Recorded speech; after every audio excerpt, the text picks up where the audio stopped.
Hello everyone, नमस्कार दोस्तों। Welcome to True IAS and PCS. तो दोस्तों कंटिन्यू करते हैं हम लोग अपनी उपेंद्र सिंह की डिस्कशन को। आप में से काफ़ी सारे लोगों के मेरे पास मैसेज आ रहे थे कि उपेंद्र सिंह की डिस्कशन जो है वो आपने बीच में रोक क्यों दी। तो दोस्तों बात ऐसी है कि फाउंडेशन कोर्स में जितने भी सब्जेक्ट्स हैं वो मैं ही हैंडल करता हूँ पर्सनली। मैंने कोई भी टीचर हायर नहीं कर रखा है बिकॉज मैं किसी के भी ऊपर भरोसा नहीं कर सकता with respect to analysis. Word to word analysis जो है वो मेरे हिसाब से एक इम्पॉर्टेंट पिलर है कि स्टूडेंट्स को हर एक सब्जेक्ट में एक हैंड होल्डिंग सपोर्ट जो है वो देना चाहिए लोग, क्योंकि स्टूडेंट्स मतलब अलग अलग बैकग्राउंड से आते हैं। तो मैं बिल्कुल वर्ड टू वर्ड एनालिसिस करके बिल्कुल बच्चों की तरह पढ़ाने में बिलीव करता हूँ कि एक बार अगर कोई बुक का सार जान गया, उसका रस जान गया, फिर उसके लिए चीज़ें एक्सट्रीमली ईजी हो जाती हैं। तो I was busy in other subjects with my foundation course students. तो अब हम रिज्यूम करते हैं उपेंद्र सिंह की डिस्कशन को। डिस्कशन स्टार्ट करने से पहले दोस्तों मैं आपसे ये जानना चाहूँगा कि आप में से कितने लोग इंटरेस्टेड हैं इस बात के ऊपर कि हम उपेंद्र सिंह के डेली 3 से 5 लेक्चर जो है वो कंटिन्यू करें, ताकि ये जो बुक इतनी वास्ट है इसका सिलेबस हम जल्दी कंप्लीट कर सकें। और मैं एक और चीज़ की प्लानिंग आपके लिए कर रहा हूँ। जैसे जब भी कोई भी चैप्टर हमारा कंप्लीट हो जाएगा ना उपेंद्र सिंह में से, अब वो होता बहुत बल्कि है, 120 पेजों का, 100 पेजों का, 150 पेजों का। तो आप जानते हो कि हर एक लाइन उपेंद्र सिंह के अंदर इंपॉर्टेंट है। और ये बुक जो है काफ़ी इंपॉर्टेंट है हमारे यूजीसी नेट के पेपर के लिए, स्टेट पीएससी के लिए, इवन यूपीएससी जो है आजकल इससे क्वेश्चन पूछता है।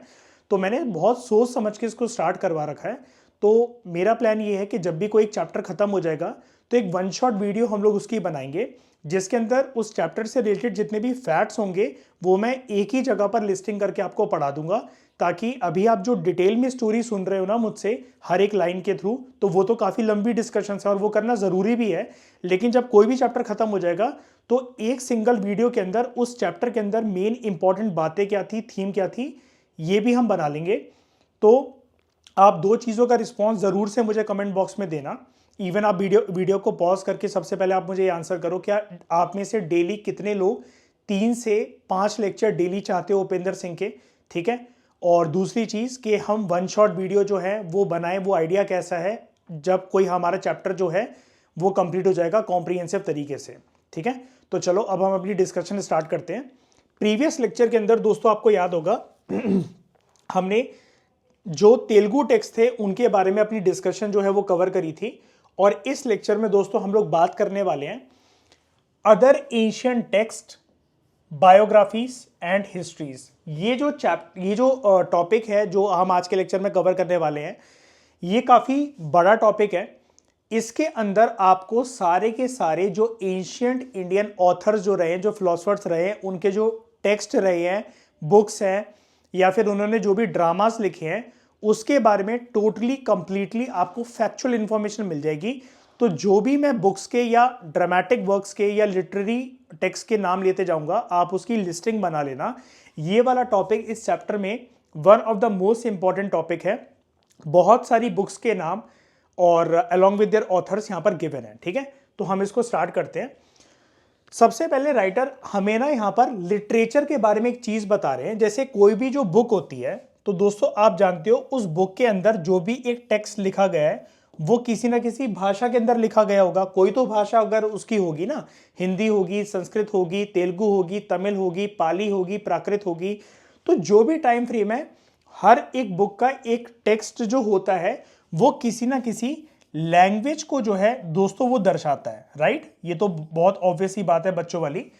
अब जब भी हम किसी भाषा की बात करते हैं तो ये जो हमारा टेक्स्ट है, इस भाषा के आधार पर हम इसको कह सकते हैं कि ये है हमारा एक लिटरेरी टेक्स्ट, यानी कि कोई ना कोई उसके अंदर एक लैंग्वेज यूज करी गई है। जैसा कि मैंने अभी आपको बताया, तमिल है, तेलुगु है, हिंदी है, संस्कृत है, मलयालम है, उड़िया है, कन्नड़ है, पाली है, प्राकृत है, कुछ भी है। लेकिन ये सारे के सारे कोई ना कोई एक जो होते हैं लिटरेरी टेक्स्ट होते हैं, क्योंकि इसके अंदर कोई ना कोई एक लैंग्वेज, एक भाषा जरूर यूज करी गई है। तो राइटर सबसे पहले हमें यहां पर यह समझा रहे हैं कि लिटरेचर जो है, लिटरेचर को हम इजी तरीके से डिफाइन नहीं कर सकते। Literature is something which is hard to define, ठीक है। क्योंकि जो उसका ऑथर होगा किसी भी लिटरेरी टेक्स्ट का, उसने उस भाषा को, जिस जमाने में उसने वो टेक्स्ट लिखा, उसी भाषा को चूज क्यों करा। क्योंकि आप तो जानते हो कि इंडिया के अंदर शुरू से ही डाइवर्सिटी का जो एंगल है उसको काफी ज्यादा रिस्पेक्ट दी जाती है। यानी कि इस डाइवर्सिटी टर्म के आधार पर हम ये जानते हैं, हम ये समझते हैं, और हिस्ट्री जितने भी लोग आप में से पढ़ते हैं वो चीज़ जानते हैं कि भारत के अंदर कोई एक लैंग्वेज कभी भी नहीं रही है कि आप ये बोलो कि ये इंडियन सब कॉन्टिनेंट की या पर्टिकुलरली भारत की कश्मीर से कन्याकुमारी तक, गुजरात से अरुणाचल तक एक ही भाषा रही है। नहीं, अब मल्टीपल भाषाएं जो है शुरू से एग्जिस्ट करती हैं, यानी कि हमारे देश में पैरेलली अगर एक जमाने की बात करें तो उस जमाने में भी बहुत सारी भाषाओं के आधार पर टेक्स्ट जो है वो कंपोज करे गए, जिनको दूसरे रीजनल लोग जो हैं वो पढ़ने में दिलचस्पी जो है वो शुरू से रखते हैं। चाहे आप प्राचीन भारत के इतिहास की बात करो, मध्यकालीन भारत के इतिहास की बात करो, या फिर आधुनिक भारत के इतिहास की बात करो, इवन अगर आप आज की बात करो, प्रेजेंट टाइम की, कंटेम्प्रेरी टाइम की, तो हम हमेशा क्या करते हैं, जैसे पुराने कोई टेक्स्ट है, आपको कोई टेक्स्ट मिला पाली या प्राकृत में लिखा हुआ, अब आप नहीं जानते पाली या प्राकृत के अंदर ये टेक्स्ट क्या बोल रहा है, मैं भी नहीं जानता। हम क्या करेंगे, उसको किसी ना किसी माध्यम से या किसी ऑथर ने कभी उसको कन्वर्ट कराओ ऐसी भाषा के अंदर जिसको हम समझ सकें, हम उसको पढ़ने में अपनी रुचि दिखाते हैं, अपनी दिलचस्पी दिखाते हैं। तो literature is something hard to define, ऐसा हमें ऑथर कह रहे हैं। लेकिन बड़ी सारी जो लैंग्वेजेस यूज होती हैं लिटरेरी टेक्स्ट को लिखने में, ठीक है, उनका अपने आप में ही एक फ्लेवर होता है with respect to its creativity, expressiveness और इमेजिनेटिव तरीके से वो जो टेक्स्ट है, वो उसकी जो भाषा है, उसके अंदर जो सार है, उसका जो रस है, जो पूरी स्टोरी है, वो हमें बहुत ही ज़्यादा क्रिएटिव, एक्सप्रेसिव और इमेजिनेटिव तरीके से बताई जाती है, जिसने भी उस लिटरेरी टेक्स्ट का जो ऑथर है, जिसने भी हम तक वो बात पहुंचाई है।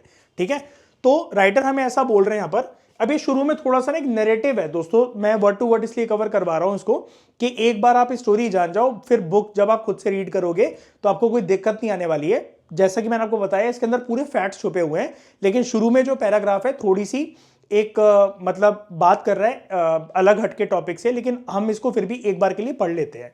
तो instead of looking at literature in isolation, कि हम लिटरेचर को एक अलग तरीके से ना देखें कि this is something known as literature, नहीं, लिटरेचर सिर्फ ऐसा नहीं है कि आप वहां पर भाषा पढ़ने नहीं आए हो, आप वहां पर जो भी कहानी पढ़ने आए हो, या फिर इनफैक्ट हम जानेंगे अभी जब हमारी डिस्कशन आगे चलेगी कि बहुत सारे ड्रामास भी लिखे गए एंशिएंट इंडियन ऑथर्स के द्वारा, जो कि एंशिएंट इंडियन ऑथर्स थे, मेडिवल इंडियन ऑथर्स थे, मॉडर्न इंडियन ऑथर्स थे, उन्होंने ड्रामास भी लिखे हैं।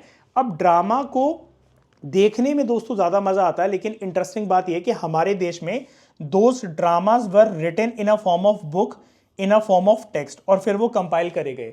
अब अगर सिर्फ आप उन ड्रामास में अगर एक लिटरेरी एलिमेंट देखना चाहोगे तो आपको तो सिर्फ वो पता लगेगा कि ये कौन सी भाषा के अंदर लिखा हुआ है, वो भाषा अगर आप पढ़ना जानते हो तो आप उसको नॉर्मली पढ़ लोगे, लेकिन हमें उसको पढ़ते हुए मज़ा भी तो आना चाहिए कि अगर कोई एक ड्रामा 500 पेज का है और मैं 50 पेज पढ़ने के बाद अगर उसको बोर हो गया तो मैं आगे के पेज क्यों पलटाऊंगा। उसके अंदर कोई एक क्रिएटिवनेस, एक्सप्रेसिवनेस और इमेजिनेटिव तरीके से ऑथर मुझे प्रेजेंट तो करे अपनी बुक को, तभी तो हमें मजा आएगा कोई चीज पढ़ने में, है ना। तो राइटर हमें ये बोल रहे हैं कि लिटरेचर को हमें आइसोलेशन में नहीं देखना चाहिए। जो भी कोई लिटरेचर या लिटरेरी टेक्स्ट आज तक भारत के अंदर लिखा गया है वो किसी न किसी लिटरेरी कल्चर का पार्ट रहा है।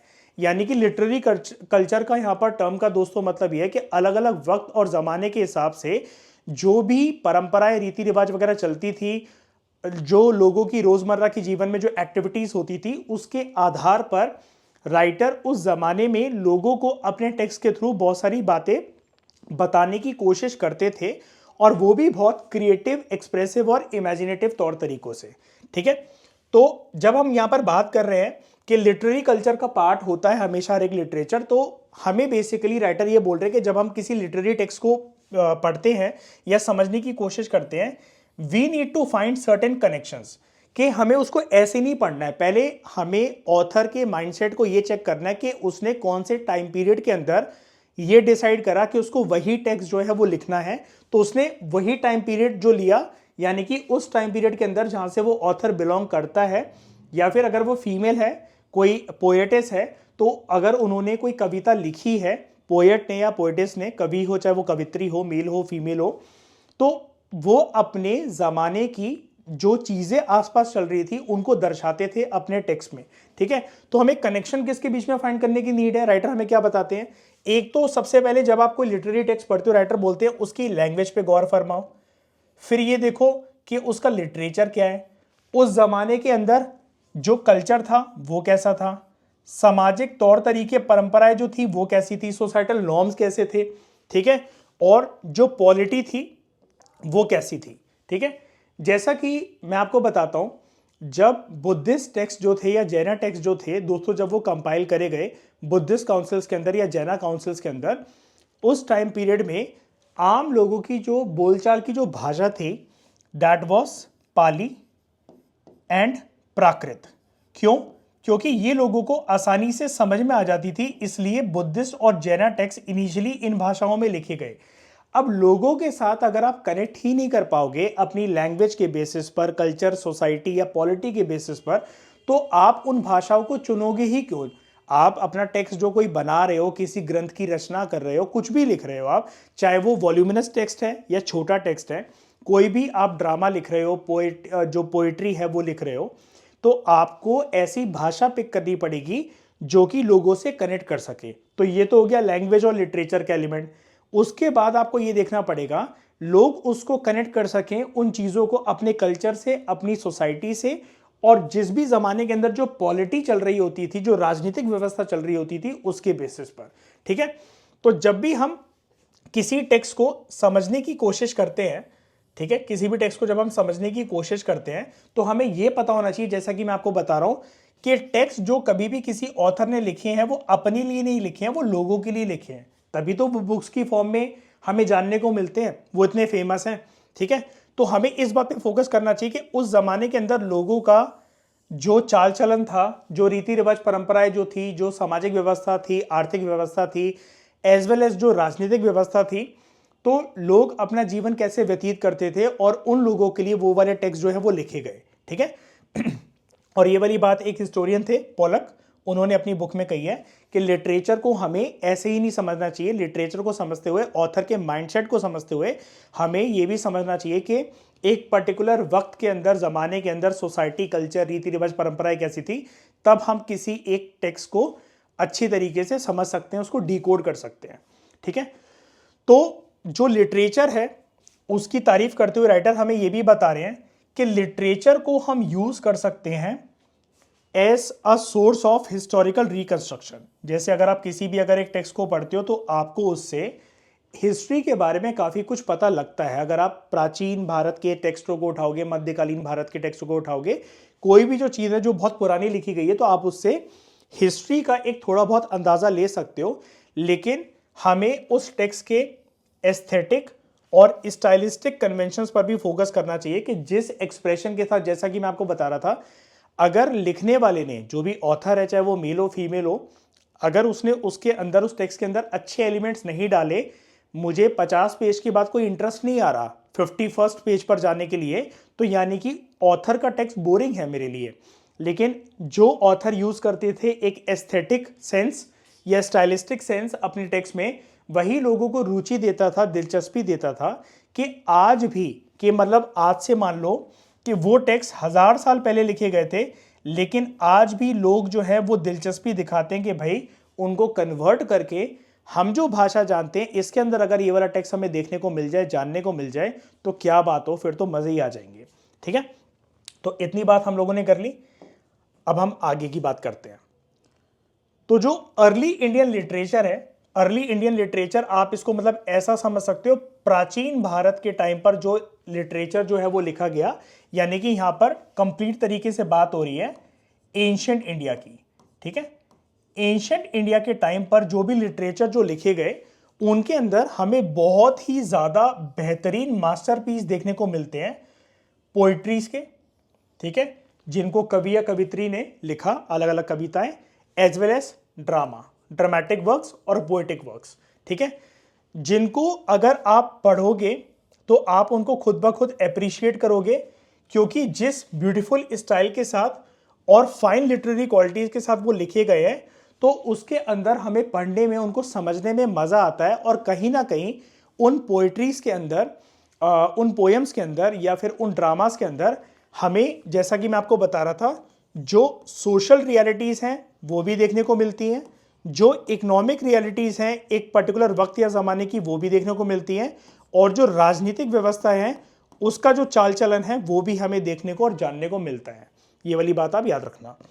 तो इस तरह के जो टेक्स्ट है, फिर चाहे वो पोइट्रीज हो या फिर ड्रामास हो, इसको इतिहासकारों ने टाइम टू टाइम यूज़ करा है as a source of information, ताकि वो हिस्टोरिकल रिकंस्ट्रक्शन कर पाए, जैसा कि हम प्रीवियस लेक्चर में, सॉरी ये प्रीवियस पैराग्राफ में ये वाली बात कर रहे थे हिस्टोरिकल रिकंस्ट्रक्शन की। ठीक है, अब यहाँ से इसके बाद जो भी अब कहानी मैं आपको बताने जा रहा हूँ वो हमारी है फैक्चुअल कहानी। अब सारे फैक्ट्स आपको मिलेंगे अलग अलग बुक्स के, वर्क्स के, ड्रामा के, पोइट्रीज के, और उनके ऑथर के नाम आपको जानने को मिलेंगे। तो यहाँ से आप अपनी कंपाइलेशन शुरू कर सकते हो जो भी अब मैं बोलने जा रहा हूँ। अर्लीस्ट जो संस्कृत पोएट्स जो थे, याद रखना दोस्तों, पहले जो भी हम बात करने वाले हैं वो संस्कृत वर्क्स के बारे में बात करने वाले हैं।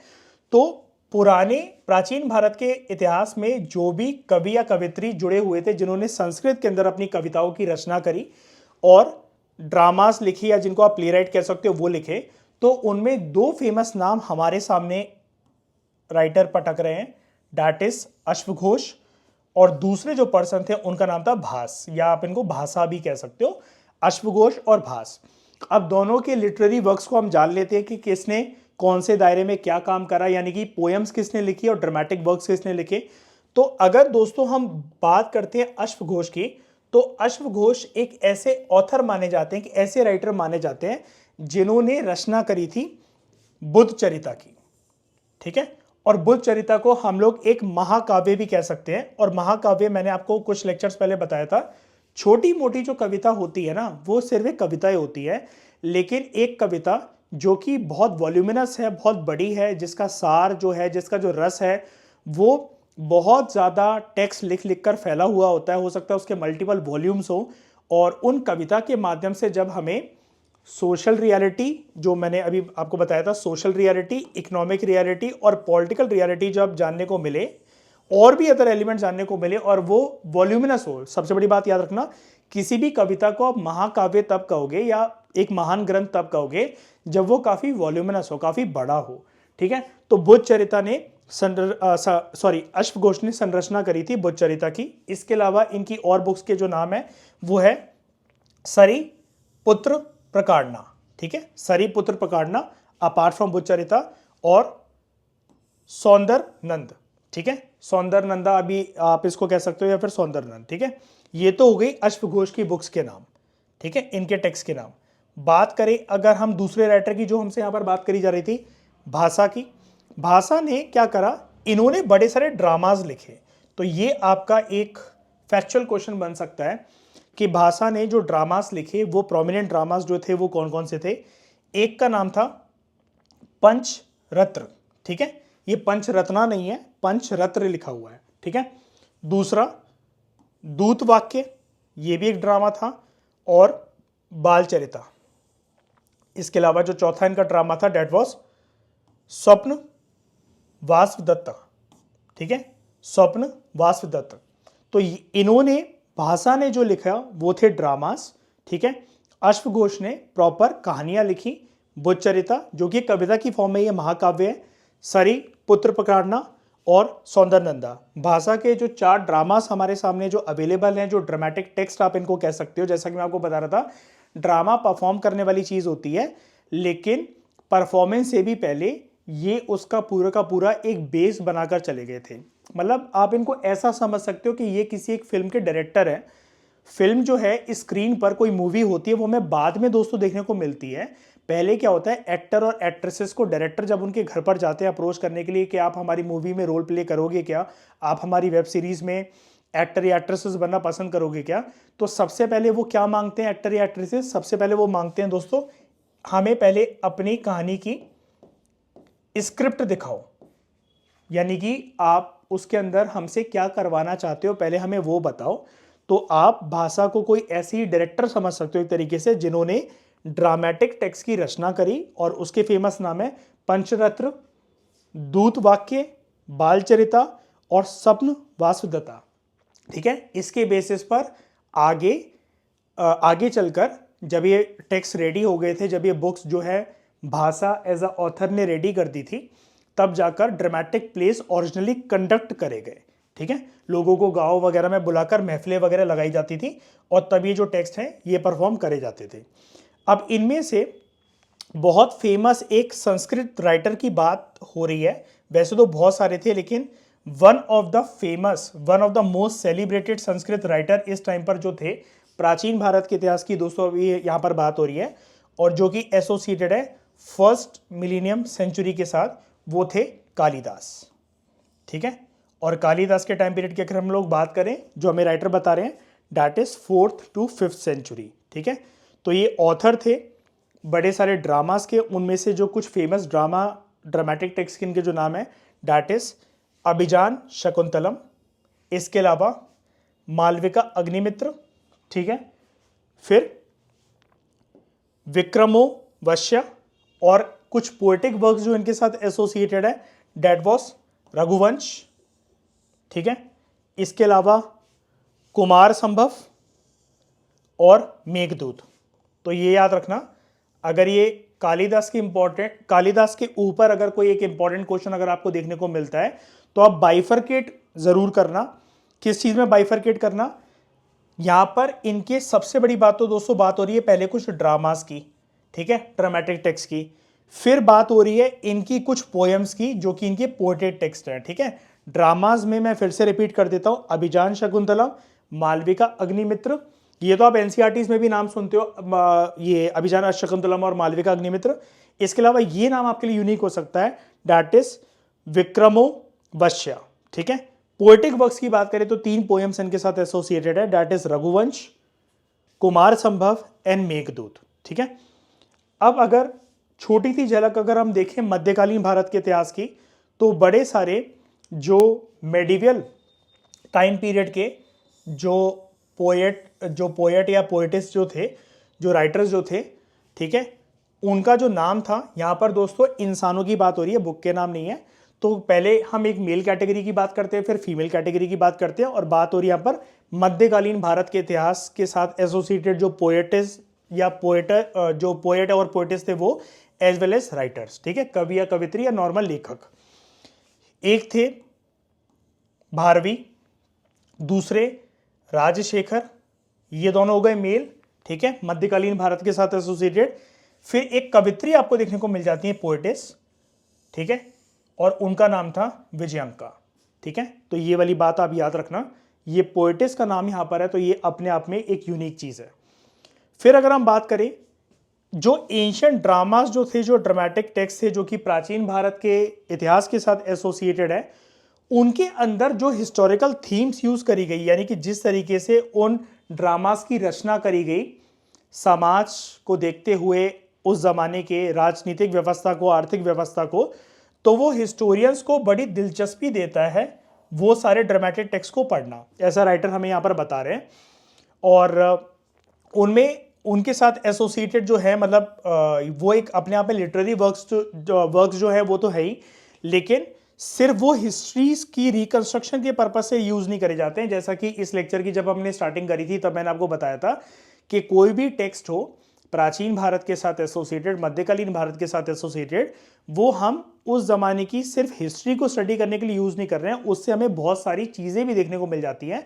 और जिन चीजों की बार बार दोस्तों बात कर रहे हैं ना राइटर, जो हिडन बात कर रहा है कि ये सिर्फ लिटरेरी वर्क्स नहीं है, सिर्फ हिस्टोरिकल रिकंस्ट्रक्शन के लिए यूज नहीं होते हैं, इसमें और छुपी हुई चीजें हैं, तो उनमें से वन ऑफ द प्रोमिनेंट चीज आप ये भी समझ सकते हो कि जब भी कोई टेक्स्ट किसी ऑथर ने मान लो कभी लिखा, तो उनके अंदर जो है हमें मॉरल स्टोरीज जो है वो भी देखने को मिल जाती है कि मॉरल फ्लेवर है हर एक कहानी का।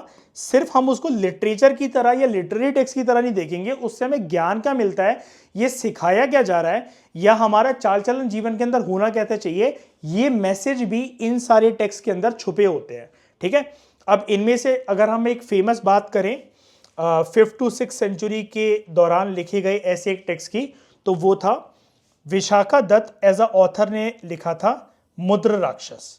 ठीक है, तो ये भी एक ड्रामेटिक वर्क था। विशाखा दत्त के मुद्र राक्षस ड्रामा के अंदर जो थीम है वो रिवॉल्व करती है दोस्तों मौर्यन एम्पायर की। और इसके अंदर क्या बताया गया है, चाणक्य जो थे जिनको आप विष्णुगुप्त या कौटिल्य के नाम से भी जानते हो, जो कि एक इंपॉर्टेंट मिनिस्टर थे चंद्रगुप्त मौर्य के। तो चाणक्य जो है उन्होंने क्या साम दाम दंड भेद जो चालाकी जो थी वो क्या यूज करी थी, ताकि वो जो राक्षस जो है, अब राक्षस यहां पर कोई डेविल की बात नहीं हो रही है, राक्षस एक मंत्री का नाम था, क्योंकि आप जानते हो मौर्यास की जो दुश्मनी थी वो किसके साथ थी, वो थी नंदास के साथ। ठीक है, और चाणक्य भी जो थे वो नंदास से चिढ़ते थे और वो जानते थे कि मौर्यास की काफी ज्यादा एनर्जी जो है वो नंदास को सप्रेस करने में चली जाएगी, तो जहां पर बल काम ना आ सके वहां पर छल अपना लो। तो चाणक्य ने बड़े सारे मैन्यूवर्स का, यानी कि साम दाम दंड भेद कैसे भी करके साइकोलॉजी से खेलना, वो तौर तरीके यूज करे, ताकि वो राक्षस जो कि मिनिस्टर नंदास की साइड पर था उसको चाणक्य कैसे भी बहला फुसला कर चंद्रगुप्त मौर्य की साइड कर सके, ताकि नंदास का ये एक इंपॉर्टेंट मिनिस्टर होगा राक्षस, जो कि एक चैलेंज पैदा कर रहा होगा स्टेबिलिटी के लिए। मौर्यन जो मौर्यस हैं वो स्टेबल नहीं रह पा रहे होंगे, या मौर्यन डायनेस्टी स्टेबल नहीं रह पा रही होगी, क्योंकि जो राक्षस जो था वो नंदास की साइड पर हो सकता है कि इंपॉर्टेंट पर्सन हो। तो चाणक्य जानते थे कि इसको ऐसे लड़कर या इससे लड़ने से कोई फायदा नहीं है, एनर्जी हमारी वेस्ट ही होगी, रिसोर्स हमारे वेस्ट होंगे। तो साइकोलॉजी का इस्तेमाल करके इसकी मानसिकता के साथ खेलते हुए कैसे ना कैसे इसको अपनी साइड कर लें।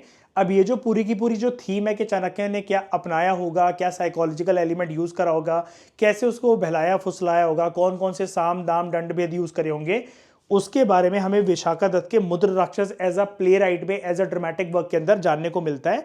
और ये हिस्टोरियंस की इसके ऊपर डिबेट है कि 5th या 6th सेंचुरी में लिखा गया था। तो जब भी आपकी हिस्ट्री की बुक के अंदर जब भी ये स्लैश आ जाता है ना दोस्तों, कि कभी कोई आपको डेट नहीं सेंचुरी अगर दे रखी हो कि ये 5th सेंचुरी का काम है या 6th सेंचुरी का काम है, 8th सेंचुरी का काम है, 9th सेंचुरी का काम है, तो समझ जाया करो हिस्टोरियंस की वहां पर दो कैटेगरी बनी होती है।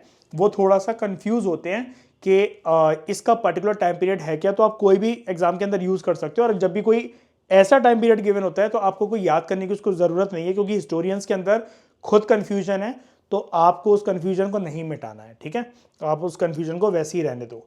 इसके बाद हमें कुछ नैरेटिव लिटरेचर जो है वो देखने को मिलते हैं। अब नैरेटिव लिटरेचर का मतलब क्या, यहां पर किसी न किसी थीम की या फिर एक इंपॉर्टेंट एलिमेंट की नरेशन होती है, और ये थोड़े से डिटेल टेक्स्ट होते हैं, यानी कि कहानियां होती हैं इसके अंदर। तो वो उनमें से कुछ प्रोमिनेंट जो टेक्स्ट हैं, दैट इज पंचतंत्र, जो कि 3rd या 4th सेंचुरी के साथ रिलेटेड है, और एक है कथा सरित सागर। ठीक है, अब यहां पर आप एक टर्म देखना, ये है कथा सरित सागर। सागर मतलब क्या, ओशन।